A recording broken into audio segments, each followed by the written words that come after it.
Welcome friends, welcome to my YouTube channel. Today we are going to discuss about observation method. What is observation method?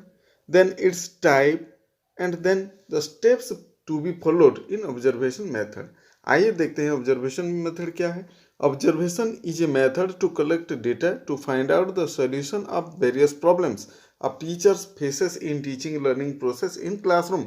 जैसे classroom में हम पढ़ाते हैं उसमें बहुत सारे बच्चों के साथ कुछ कुछ प्रॉब्लम भी हम फेस करते हैं, तो उस प्रॉब्लम का सॉल्यूशन हम कैसे निकालेंगे, वो प्रॉब्लम क्यों हो रहा है, इसीलिए हम ये जानने के लिए ऑब्जर्वेशन मेथड यूज करते हैं.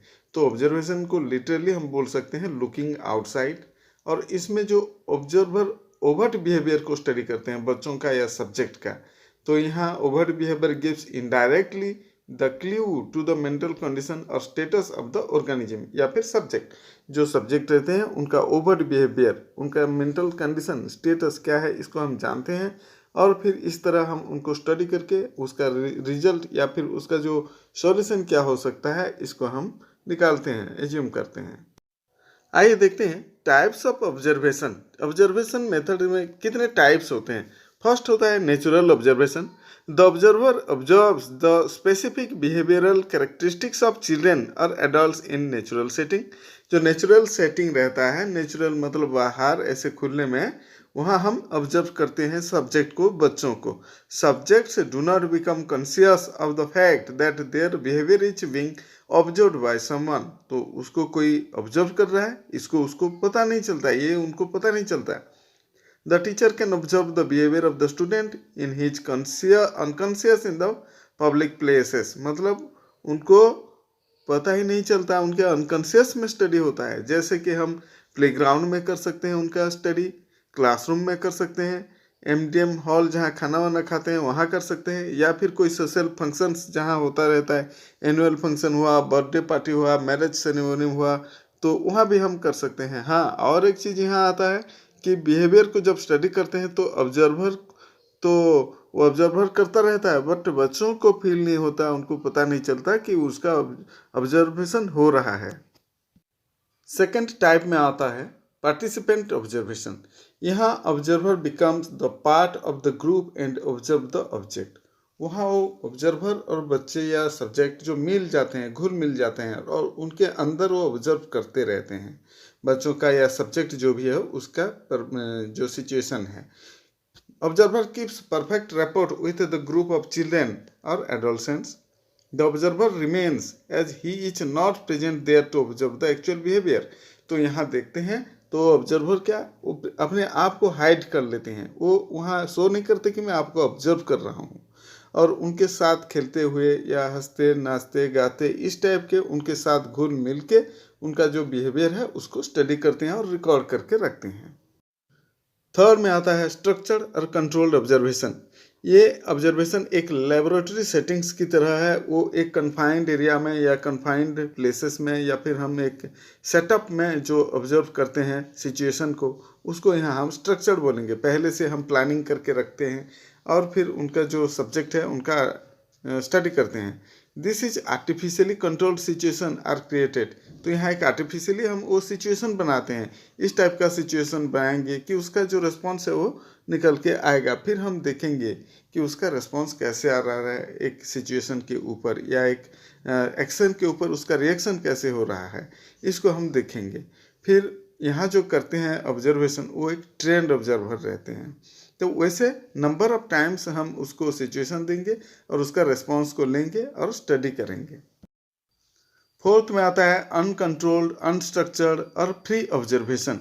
इसके अंदर क्या होता है, जो ऑब्जर्वर रहते हैं इंडिविजुअल को ऑब्जर्व करते हैं, बस वो इंडिविजुअल अपने हिसाब से वो घूमता रहता है, प्लेइंग या वर्किंग या फिर अपने दोस्तों के साथ कहीं भी वो आता जाता रहता है. उसी समय ये जो ऑब्जर्वर हैं वो अपने आप को हाइडिंग करके रखते हैं, उनको पता नहीं चलने देते और उसका इंडिविजुअल का या सब्जेक्ट या स्टूडेंट्स का ऑब्जर्व करते रहते हैं, रिकॉर्डिंग करते रहते हैं. उसका बिहेवियर में जैसे कि कोई प्रॉब्लम ना हो, और उसको अगर पता चल जाएगा तो वो हाइड कर लेगा, अपने आप को कंसील कर लेगा, अपना जो रियल बिहेवियर शो नहीं करेगा. इसीलिए वो ऑब्जर्वर उनको पता चलने नहीं देते और वो फ्री एनवायरनमेंट में स्टडी करते हैं. और ये नंबर ऑफ टाइम्स अलग अलग समय भी ये ऑब्जर्व करते रहते हैं और for a long period of time, बहुत लंबा समय तक करते हैं, मतलब वेरियस टाइम्स, अलग अलग समय पे ऐसे ऑब्जर्व किया जाता है। तो इसको हम बोलेंगे अनस्ट्रक्चर्ड और फिर अनकंट्रोल्ड ऑब्जर्वेशन भी बोलेंगे। तो ये था दोस्तों जो टाइप्स ऑफ ऑब्जर्वेशन, हम ऑब्जर्वेशन किस टाइप से कर सकते हैं। आइए देखते हैं अभी स्टेप्स कौन कौन से फॉलो किया जाता है ऑब्जर्वेशन मेथड में। तो पहले आता है ऑब्जर्विंग द बिहेवियर। तो हमें बिहेवियर को स्टडी करना पड़ता है, वो जो सब्जेक्ट हैं उनका कैसे बिहेवियर करेगा, किस सिचुएशन में कैसे करते हैं, उसको स्टडी करना है। तो first involve in the method of observing is directly perceiving और ऑब्जर्विंग द बिहेवियर, मतलब उसके साथ हमें डायरेक्टली मिलना पड़ता है, उनके साथ जो आसपास रहना पड़ता है। तो इसके लिए हमें एक प्लान करना पड़ता है कि हम किस समय किस प्रकार का बिहेवियर को स्टडी करेंगे। तो उसी समय हम पहले से प्लानिंग करके वहाँ जाना पड़ता है और उसी सिचुएशन को हमें वेट करना पड़ेगा, तभी हम उसका ओरिजिनल जो रियल बिहेवियर है उसको हम स्टडी कर पाएंगे। Second step, recording the observation. The observer should record carefully and immediately soon after getting the response. तो इसका एक चार्ट या टेबल या फिर एक नोट हमारे पास रहना चाहिए हमेशा, तभी हम ये सब कर पाएंगे। तो केयरफुली हमें नोट करना है और इमिडिएटली नोट करना है। फिर जो minimum time should be allowed to pass between happenings and recordings. हमारा जो हैपनिंग्स है, मतलब वो घटना घटता है, वो रिस्पॉन्स दिखाता है, उसको जैसे दिखाता है वैसे ही इमिडिएटली हमें रिकॉर्डिंग करना है, क्योंकि हमें उसका पूरा हर मिनट का हर सेकंड का रिकॉर्डिंग करना पड़ता है। इसलिए पूरा इन टाइम उसे रिकॉर्डिंग करना पड़ेगा, तभी हम ठीक समय से रिकॉर्डिंग और ठीक समय से ठीक टाइप के रिकॉर्डिंग कर पाएंगे और उसका जो ऑब्जेक्टिव है उसको फुलफिल कर पाएंगे। रिकॉर्डिंग करने के बाद आता है थर्ड, एनालाइजिंग द ऑब्जर्वेशन। उसके बाद हम जो रिकॉर्ड करके लाते हैं उसको फिर हम एनालाइज करते हैं। एनालिसिस करने से पता चलता है कि ये जो सब्जेक्ट है, स्टूडेंट है, वो किस टाइप के सिचुएशन में किस टाइप का बिहेवियर दिखाता है या एक्शन या रिएक्शन दिखाता है। फिर आता है interpreting and generalizing the observation fourth में।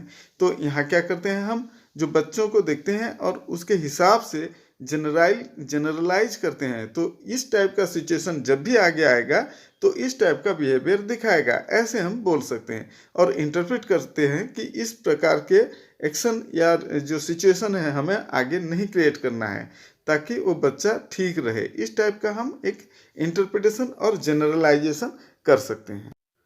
तो अभी हमने देखा ऑब्जर्वेशन मेथड क्या है, इसके स्टेप्स कौन कौन से फॉलो किए जाते हैं और ऑब्जर्वेशन के टाइप्स कितने होते हैं। थैंक यू दोस्तों, thank you for watching the video.